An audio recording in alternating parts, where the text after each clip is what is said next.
3.0 Introduction. Job satisfaction refers to the degree to which individuals like their jobs. Some people enjoy work and find it to be a central part of life. Others hate to work and do so only because they must. This job attitude has been the subject of extensive research in the domain of industrial organizational psychology and organizational behavior. A thorough account of the meaning, causes, and consequences of employee attitude will be presented in this unit. First, the nature of job satisfaction will be discussed, highlighting its historical antecedents, meaning and dimensions. Second, some major assessment techniques will be discussed. Third, an account of the antecedents or predictors of job satisfaction will be put forth. The outcomes of job satisfaction will also be explained. At the end of the unit, the concepts of organizational citizenship, behavior, and organizational commitment will also be explained. 3.2 Definition, characteristics, and nature of job satisfaction. 3.2.1 Definition of job satisfaction. In the past 100 years, job satisfaction has been defined by several organizational behavior scholars and researchers. The following are few of the definitions. The most used research definition of job satisfaction is by Locke, who defined it as a pleasurable or positive emotional state resulting from the appraisal of one's job or job experiences. Cook et al. Defined job satisfaction as an attitude which manifests itself in evaluation of the job and of the employing organization as contributing suitably to the attainment of one's personal objectives. Lambert, Barton, and Hogan defined the term as the fulfillment or gratification of certain needs that are associated with one's work. Spector defines it as the extent to which people like, satisfaction, or dislike, dissatisfaction, their jobs. 3.2.2 Characteristics of job satisfaction. The above definitions reflect few of the characteristics of job satisfaction. 1. Job satisfaction is an emotional response to a job situation. As such, it cannot be seen, it can only be inferred. Job satisfaction is the extent to which the working environment meets the job satisfaction needs and expectations of employees. It is a result of employees' perception of how well their job provides outcomes that are viewed as important. Job satisfaction is an evaluation of the job and of the organization that shows up in significant work behaviors such as productivity, absenteeism, turnover, workplace deviance, organizational citizenship, and so forth. Job satisfaction can thus be understood as an important job attitude. Job satisfaction is reflected in terms of attitude of employees. As an attitude, it has three elements: affective, cognitive, and behavioral. The affective component is the emotional response to the job situation and is reflected in the statement "I feel good about my job." The cognitive element is the appraisal on the extent to which the job fulfills important needs associated with one's work. It is illustrated in the statement "My job helps me to achieve my goals." The behavioral component is the intention to engage in specific behaviors as manifested in productivity, absenteeism, turnover, and forms of organizational citizenship. It is reflected in the statement "I want to give my best on the job." Although viewing job satisfaction as made of three components is helpful in understanding its complexity, the term as it is generally used, essentially refers to the affect part of the three components. Thus the statement "I like my job best" exemplifies job satisfaction and signifies that it is primarily an individual's affective reaction to a particular job that results from the person's comparison of actual outcomes with those that are desired, anticipated, or deserved. 3.2.3 Nature of job satisfaction. For almost 100 years, employee job satisfaction has been targeted by research. The origin of these studies dates back to at least 1911, when Taylor began to study employees and their job duties to develop better ways to train workers. By 1927, the study of employees' positive or negative reaction to their jobs had fully begun to take hold when Elton Mayo first studied the effect of lighting at the Western Electric Hawthorne Works in Chicago. These studies showed that lighting had little connection to worker productivity, creating the fundamental groundwork for future studies that asked about other factors that may have an impact on employees.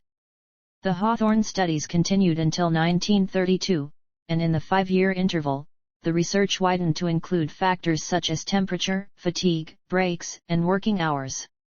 Mayo's work may seem marginally relevant to job satisfaction today, but he discovered that the mere act of studying workers and providing them with more attention increased their motivation and productivity. Mayo had stumbled upon the essence of human motivation, marking a new era of humanistic job satisfaction research, and revolutionizing the research and theories of job satisfaction. Job satisfaction has now become one of the most frequently measured organizational variable in both research and applied settings. There are multiple reasons for interest in this work attitude. First, organizations and researchers are interested in simply assessing the current state of employee job satisfaction. They are often concerned with employee well-being and psychological health, and some form of job satisfaction measurement is therefore included in employee opinion surveys. Second, understanding the influences on job satisfaction is important for improving organizational functioning. Significant lines of research have therefore focused on the role of personal, work-related, and organizational variables in job satisfaction. Third, job satisfaction has important implications for work outcomes within an organization. Interest has thus been in the empirical examination of job satisfaction and its relationship with such outcomes as performance, withdrawal behaviors, organizational citizenship behaviors and other work behaviors. 3.3 Antecedents of job satisfaction. Various studies have examined the antecedents or predictors of job satisfaction. Two distinct models of job satisfaction are apparent in these studies. The first model focuses on personal characteristics such as age, years of service, gender, occupational rank, educational level, personality, and cultural factors. The second model places emphasis on the individual's work situation including the nature of the work, pay, promotional opportunities, supervisor, work group and working conditions. The two sets of variables are discussed in the following sections. 3.3.1 Personal characteristics. Following are few of the personal characteristics of an individual which influences their level of job satisfaction. Age and years of experience in general. Research on age and tenure differences in job satisfaction suggests that older and more experienced workers are more satisfied with their jobs than are younger and less experienced workers. This relationship holds true for blue-collar and white-collar employees and for men and women. Several explanations have been put forward for this relationship. First, it is attributed to the more realistic job expectations of older employees owing to age and maturity. Second, it is reasoned that age and experience usually bring increased confidence, responsibility, and sense of accomplishment, thus contributing to higher levels of satisfaction. Third, there is an indication that older people may actually have better or more highly rewarded jobs. Gender research evidence on gender differences in job satisfaction. Is job satisfaction inconsistent and contradictory? In general, women are paid less than men, their opportunities for promotion are fewer and they believe that they have to work harder than men to receive comparable rewards. These differences manifest in their satisfaction with their jobs. Thus gender relates to job satisfaction only to the extent that other factors vary with gender. Occupational level. The level at which individuals work within an organization has some influence on their satisfaction. In general, executives express more positive job attitudes than do first-line supervisors, who, in turn, are usually more satisfied than their subordinates are. Higher-level jobs offer greater opportunities for growth, challenge, autonomy, and responsibility. Thus, employees' job satisfaction tends to increase with each level within the organizational hierarchy. Educational level is found to be related to job satisfaction. While some researchers have found positive relationships between education levels and job satisfaction, others have found a slight negative correlation, especially for higher levels of education. The explanation is that better educated persons have higher expectations and believe that their work should provide greater responsibility and fulfillment. Many jobs, however, do not satisfy these expectations, resulting in lower levels of satisfaction. However, evidence on this relationship is still inconclusive. Personality research on positive and negative affectivity, the Big Five personality attributes and core self-evaluations indicate that personality variables are related to job satisfaction and that they are partly heritable. Firstly, it has been shown that persons high in positive affectivity are happier in their work than those who are high on negative affectivity. While positive affectivity is described by high energy, enthusiasm, and pleasurable engagement, negative affectivity is characterized by distress, unpleasurable engagement, and nervousness. Secondly, evidence suggests that people high on extroversion, agreeableness, and conscientiousness, dimensions of the Big Five, report higher levels of job satisfaction than those who are low on these dimensions. Finally, core self-evaluation has been found to correlate with employee job satisfaction. Core self-evaluation has four facets: self-esteem, generalized self-efficacy, locus of control, and emotional stability, low neuroticism. Research evidence found that these personality factors measured in childhood showed a direct relationship to job satisfaction some 30 years later. Those scoring high on esteem and self-efficacy, low on neuroticism and having an internal locus of control, as measured in their childhood, showed significantly higher job satisfaction in their middle adult years. Cultural factors. Cross-cultural research on job satisfaction suggests that employees in Western cultures have higher levels of job satisfaction than those in Eastern cultures. It is reasoned that individuals in Eastern cultures value negative emotions while those in Western cultures emphasize positive emotions and individual happiness.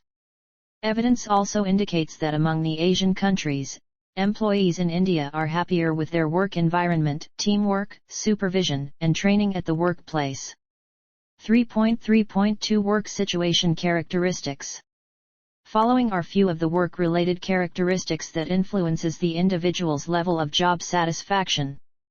The work itself. Of all the major situational influences on job satisfaction, the nature of the work itself best predicts overall job satisfaction, as well as other important outcomes like employee retention.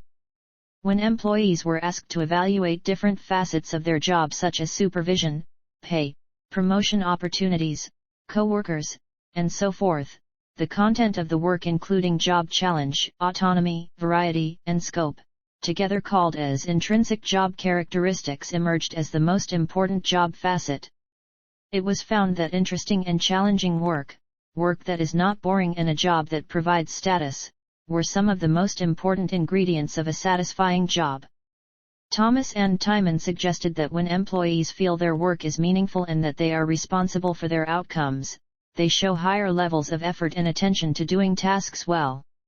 Similarly, Capelli highlighted the importance of intrinsic rewards when participants rated interesting work, open communications, and opportunities for advancement as the top 3 things they desire in their jobs. Pay. Wages and salaries represent a significant, but complex, multidimensional factor in job satisfaction. Employees often view pay as a reflection of how management view their contribution to the organization and thus influences the satisfaction they derive from their job. However, more important than actual pay, it is the perceived equity or fairness of one's pay that has been found to be related to job satisfaction. As long as people feel their pay is fair, they can express relatively high satisfaction with it, at least within broader limits. Promotional opportunities have a significant impact on job satisfaction. However, since promotions take on different forms, they seem to have a varying effect on job satisfaction. For example, individuals who are promoted on the basis of seniority often experience job satisfaction but not as much as those who are promoted on the basis of performance. Additionally, a promotion with a 10% salary rise is typically not as satisfying as one with a 20% salary rise. These differences help explain why executive promotions may be more satisfying than promotions that occur at the lower level of organizations. Supervision. The nature of supervision provided can also have a significant impact on job satisfaction. Studies have shown that employees who have positive interactions with supervisors are generally more satisfied at work. Positive interactions tend to include constructive feedback, effective communication, and a focus on quality rather than quantity.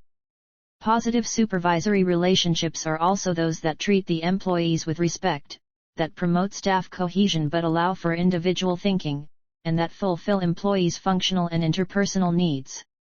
Supervision is a complex variable, however, and it is unrealistic to assume that job satisfaction can be guaranteed as long as supervisors interact positively with their employees. Individual personality characteristics may, for example, affect the employee's needs and management expectations. For example, Schroffel suggests that employees who have more experience desire less supervision and employees with less experience prefer more supervision. Also, studies have shown that organizational setting can affect the employee's desired supervisory relationship.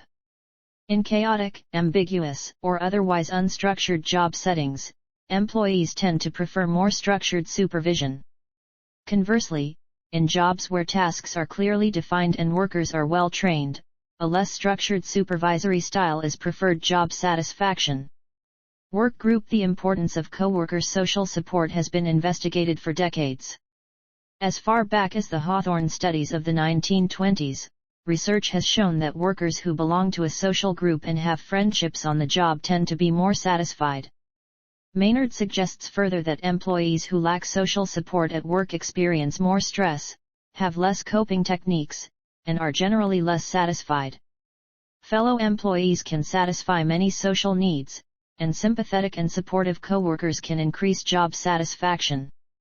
Coworkers are also vital for evaluating the equity and fairness of one's pay and work requirements, and social needs studies have shown that coworker job satisfaction can influence one's own job satisfaction. Working conditions. Working conditions have a modest effect on job satisfaction. If the working conditions are good, example clean, attractive surroundings, the employees will find it easier to carry out their jobs. If the working conditions are poor, example hot, noisy surroundings, they will find it more difficult to get things done. 3.4 Outcomes of job satisfaction. The extent to which employees like or dislike their jobs has important consequences for workplace conduct. Feelings of satisfaction or dissatisfaction with one's job can be a predictor of productivity, organizational citizenship, withdrawal, and other work behaviors. The specific outcomes of job satisfaction have been discussed in the following sections. 3.4.1 Job performance. The notion that a happy worker is a productive worker has long been examined by organizational behavior researchers. Studies reflect that job satisfaction can predict performance, though only to a moderate extent.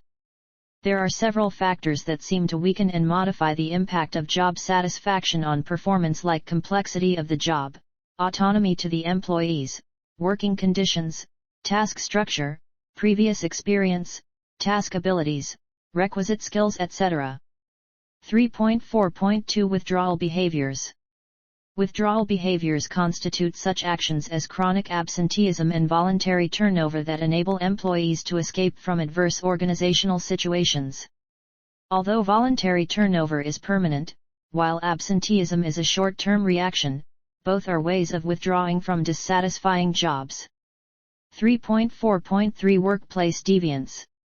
Job dissatisfaction predicts a lot of specific behaviors, including unionization attempts, substance abuse, stealing at work, undue socializing, and tardiness. Researchers argue that these behaviors are indicators of a broader syndrome that can be termed as workplace deviance, counterproductive behavior, or antisocial behavior.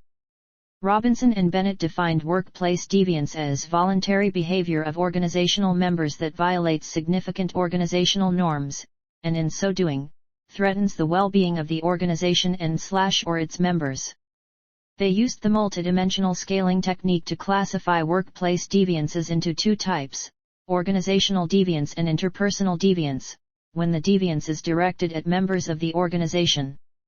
The first type, organizational deviance, refers to deviant behaviors targeting the organization, such as theft, sabotage, being late to work or leaving early, withdrawing effort from work, or taking extended breaks. The second type, interpersonal deviance, refers to deviant acts toward coworkers, supervisors, and subordinates in the workplace. They may include such behaviors as making fun of others, acting rudely, arguing, or engaging in physical aggression. Both are destructive and lead to unfavorable outcomes. 3.4.4 Safety Performance. Accidents and injuries at work are a serious matter both for employees who are hurt and their organizations. Attempts have therefore been made to examine the potential causes of accidents and to reduce workplace injuries. A critical notion that has emerged from research is that employee attitudes and their job-related stress are significantly related to the occurrence of accidents, health, and job safety. These studies have found that job satisfaction is a significant predictor of lower accident rates and that employee job satisfaction is as important as eliminating physical hazards in the workplace to promote job safety. It has been demonstrated that in organizations using the so-called high-performance work systems, not only are employees satisfied, but they also perform their jobs very. 3.4.5 Customer Satisfaction Management. Management of service organizations is especially concerned with pleasing customers. Customer satisfaction thus represents an important goal of such organizations that can probably be achieved with a happy workforce. Research evidence indeed suggests that job satisfaction has a positive effect on customer satisfaction. There are two main reasons for this relationship. First, satisfied employees are more likely to be friendly, upbeat, and responsive. This naturally evokes positive emotions and appreciation from customers. Second, satisfied employees are less likely to quit their jobs, so they have better knowledge and skills to serve clients. Lower turnover also gives customers the same employees to serve them, so there is more consistent service. There is also some evidence that customers build their loyalty to specific employees, not to the organization, so keeping turnover low tends to build customer loyalty. 3.4.6 Life Satisfaction. The interplay between job and life satisfaction is an emerging area of study. Researchers have speculated that there are three possible forms of the relationship between job satisfaction and life satisfaction. 1. Spillover, where job experiences spill over into non-work life and vice versa. 2. Segmentation, where job and life experiences are separated and have little to do with one another. And 3. Compensation, where an individual seeks to compensate for a dissatisfying job by seeking fulfillment and happiness in his or her non-work life and vice versa. Organizational commitment is of considerable interest to organizational psychologists because of two primary reasons. 1. It is a broad attitudinal construct. It is theory-based, holds significant integrative potential, and is more manageable than other forms of organizational attitudes. 2. It is significantly related to favorable organizational outcomes. At the individual level of analysis, commitment predicts important employee behaviors such as staff turnover, absenteeism, organizational citizenship, or extra-role behaviors, and performance. Furthermore, when aggregated to the organizational subunit level, high levels of commitment are associated with elevated levels of customer satisfaction and sales achievement. 3.5.1 Concept of organizational commitment.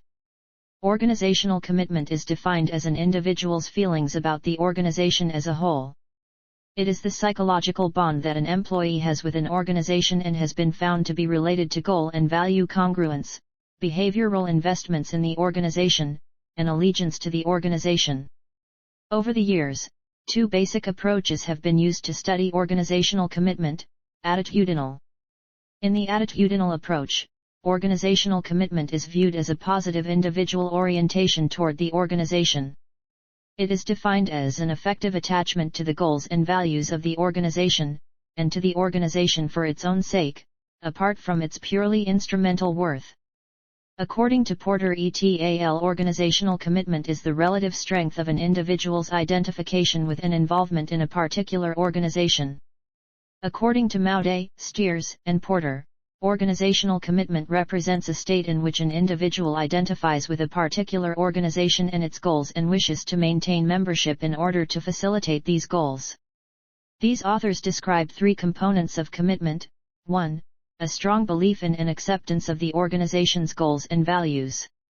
2. A willingness to exert considerable effort on behalf of the organization. 3. A strong desire to maintain membership in the organization. The commitment-related behavior approach focuses on a behavioral pattern guided by internalized normative pressures to act in ways that meet organizational goals and interest. Wiener and Geschman argued that the pattern of behavior resulting from commitment should possess the following characteristics. 1. It should reflect personal sacrifices made for the sake of the organization. 2. It should show persistence, that is, the behaviors should not depend primarily on environmental controls such as reinforcements or punishment, and 3. It should indicate a personal preoccupation with the organization, such as devoting a great deal of personal time to organization related actions and thoughts. Thus, according to the behaviorists, organizational commitment is demonstrated by overt manifestations of commitment to the organization such as extra-role behaviors that link employees to their respective institution. In essence, organizational commitment can be viewed as follows. Willingness of an individual to identify with and the desire not to leave an organization for selfish interest or marginal gains. Desire to contribute to the effectiveness of an organization. Willingness to make personal sacrifice, to perform beyond normal expectations and to endure difficult times with an organization, and belief in and acceptance of organization's values and goals. 3.5.2 Components of organizational commitment. The model of organizational commitment proposed by Meyer and Allen is the most popular and comprehensively validated multidimensional model. 3 components are contained in Meyer and Allen's organizational commitment model: affective, continuance, and normative. Affective commitment is a feeling of emotional attachment demonstrated in the statement, "I work here because the people are great and the work is fun." Continuance commitment is a feeling that the costs of leaving are too high or it is too much trouble to go somewhere else. For example, "I'd leave if I knew I could get another job that paid as much." Normative commitment is a feeling of obligation. For example, "I work here because they hired me when I needed a job, so I owe it to them." The 3 components are now described in details below. Affective commitment. It refers to the employee's perceptions of their emotional attachment to or identification and involvement with their organization and its goals. It results from and is induced by an individual and organizational value congruency. As a result, it becomes almost natural for the individual to become emotionally attached to and enjoy continuing membership in the organization. Identified factors which helps to create intrinsically rewarding situations for employees to be as antecedents of effective commitment. These factors include such job characteristics as task significance, autonomy, identity, skills variety, and feedback concerning employee job performance, perceived organizational support or dependence, the feeling that the organization considers what is in the best interest of employees when making decisions that affect employment conditions and work environment, and the degree that employees are involved in the goal setting and decision-making processes. Continuance commitment. It refers to employees' perceptions of the costs associated with leaving the organization. It is the willingness to remain in an organization because of personal non-transferable investments in the form of close working relationships with co-workers, retirement investments, career investments, and acquired job skills which are unique to a particular organization, years of employment in a particular organization, involvement in the community in which the employer is located, and other benefits that make it too costly for one to leave and seek employment elsewhere. Meyer and Allen explained that if employees share continuance commitment with the employer, it makes it very difficult for them to leave the organization. Normative commitment. It refers to the employee's perceptions of their obligation to their organization. Such a feeling of obligation often results from what Wiener characterized as generalized value of loyalty and duty. This is an almost natural predisposition to be loyal and committed to institutions such as family, marriage, country, religion, and employment organization as a result of socialization in a culture that places a premium on loyalty and devotion to institutions. This view of commitment holds that an individual demonstrates commitment behavior solely because she or he believes it is the moral and right thing to do.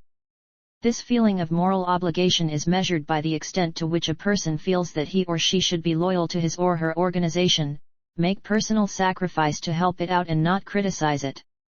3.5.3 Organizational commitment and job satisfaction. By now you might be confused between the concept of job satisfaction and organizational commitment. So, let us discuss about the differences between commitment and job satisfaction in this section.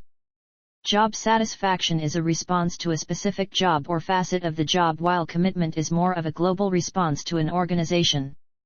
Job satisfaction can thus be viewed as a micro-work attitude, while organizational commitment is more macro in its orientation of the individual to the organization. Job satisfaction implies an effective response to one's job as opposed to organizational commitment that refers to the strength of employee identification to the entire organization. Therefore, organizational commitment tends to be more consistent than job satisfaction over time. Although day-to-day events in the workplace may affect an employee's level of job satisfaction, such transitory events do not significantly alter his or her attachment to the overall organization. Job satisfaction reflects immediate effective reactions to the job and job facets. Thus, it forms soon after organizational entry. On the other hand, due to its macro orientation, organizational commitment is thought to develop more slowly, and after the individual possesses a firm understanding of not only the job and job facets but also of organizational goals and values, performance expectations and their consequences, and the implications of maintaining membership in the organization. Consequently, commitment is seen as forming and stabilizing sometimes after organizational entry. Job satisfaction and organizational commitment differ in the ways they contribute to work behaviors, especially turnover. Job satisfaction tends to 3.6 Organizational citizenship behavior, OCB. It refers to the tendency of showing voluntarily commitment by an employee to perform extra job that is not part of his or her contractual tasks and does not get any extra reward for the task. Organizational citizenship behavior has been studied since the late 1970s. Over the past 3 decades, interest in these behaviors has increased substantially. Dennis Organ is considered as the father of OCB, who expanded upon Katz's original work. Organ defined OCB as the individual behavior that is discretionary, not explicitly recognized by the formal reward system, and that in the aggregate promotes the effective functioning of the organization. 3.6.1 Types of OCB. Following are few of the types of OCB that have been categorized on basis of research and studies. Let us discuss them accordingly. 3.6.1.1 Courtesy. An employee may show the tendency of OCB by being extra polite with their colleagues, e.g. will not speak loudly to avoid disturbance to other, will counsel their colleague having any grievance. 3.6.1.2 Altruism. Certain employees show the tendency of altruistic behavior by helping others without expecting anything in return. For example, they may stay beyond the working hours to help their colleague in completing his/her target. 3.6.1.3 Sportsmanship. This principle means an employee decides to stay in good spirits even if situations do not favor them. For example, an employee refrains from complaining or gossiping about the rejection of a decision by the boss. 3.6.1.4 Conscientiousness.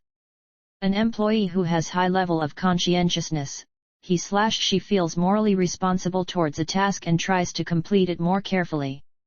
He or she can go beyond their job description to ensure that the goal or target of the team is achieved. 3.6.1.5 Civic virtue.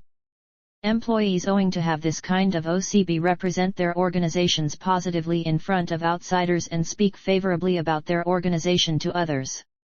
Civic virtue leads to a high sense of community and strong interpersonal ties between the co-workers. You must have understood by now that the employees who show organizational citizenship behavior feel more committed and liable towards their organization. They feel their work to be meaningful and purposive. They show high level of performance and have good control over their tasks. 3.7 Let us sum up. It can be summed up from the above unit that job satisfaction is an important attitudinal variable both in organizational research and in applied settings. It is understood as an individual's effective reaction to his/her job and can be studied as global or facet satisfaction. Numerous measures of assessing job satisfaction have been developed. There are several antecedents of job satisfaction, including both personal and work situation characteristics. Organizational commitment is defined as an individual's feelings about the organization as a whole. At the end, the concept of OCB was discussed, which refers to the tendency of showing a voluntarily commitment by an employee to perform extra job that is not part of his or her contractual tasks and does not get any EXT.